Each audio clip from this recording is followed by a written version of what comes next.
How you doing? Mr. DJ is back. Gonna cut another video for my 60s YouTube channel. Gonna try to do 5 or 6 tonight if I can. Gonna try to keep this down to 1 or 2 takes per video because there's a lot of songs I want to cover. I want to go back to Billboard's Hot 100 once again to August the 7th, 1965. There are just so many Lost 45s to cover. And this one by Billy J. Kramer and the Dakotas. Their version of Trains, Boats, and Planes. The lovely record written by Hal David and Burt Bacharach. Hal David wrote the lyrics, Burt Bacharach wrote the music. They wrote this song with Gene Pitney in mind.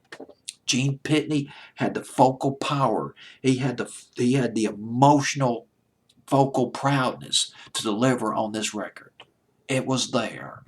Gene Pitney, one of the most passionate singers of the early 60s, one of the most underrated singers of the 60s. Gene Pitney turned it down.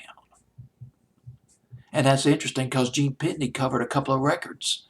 He did a couple of records that was written by Hal David and Burt Bacharach. Only Love Can Break a Heart, 1962.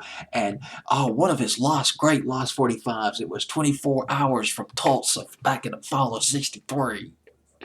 Listen to that record and notice the melodic comparisons between that record and Down on the Boondocks by Billy Joe Royal. It has been said that Billy Joe Royal considered Gene Pitney to be one of his idols. But Gene Pitney, when he was offered the song Trains, Boats, and Planes, you know what he told Hal David and Burt Bacharach? He said, I'm not doing it. Guys, this is not one of your best songs. I'm just going to have to pass on this. Well, dadgummit. Gene Pitney turned it down. Well, what was one's rejection becomes a pot of gold for somebody else. Burt Bacharach covered it. He recorded his version in London, did his own arrangements, backed up by female session singers called the Breakaways. His version went to number 4 in England in the spring of 1965, and guess what? Around that same time, Brian Epstein, the manager of Billy J. Kramer and the Dakotas, as well as being the manager of the Beatles, suggested Trains, Boats, and Planes to Billy J. Kramer. This would be a perfect song for them to cover, he thought. And they did. Billy J. Kramer, they recorded it.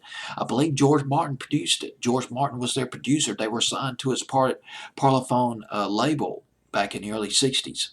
Trains, Boats, and Planes, the same week that Burt Bacharach's version went to number 4 in England, Billy J. Kramer and the Dakotas version went to number 12 in England. And there was yet another version of that song covered by Anita Harris. And then the summer of 1966, Dionne Warwick she killed it. She did a bang, even more powerful version than Billy J. Kramer version. Trains, Boats, and Planes. Her version arranged by Burt Bacharach. Well, I guess that's all I'm going to say about this record. That's it. Trains, Boats, and Planes at number 50. Only got as high as number 47 on Billboard's Hot 100. The week. And down to number 50 the week of August 7th, 1965.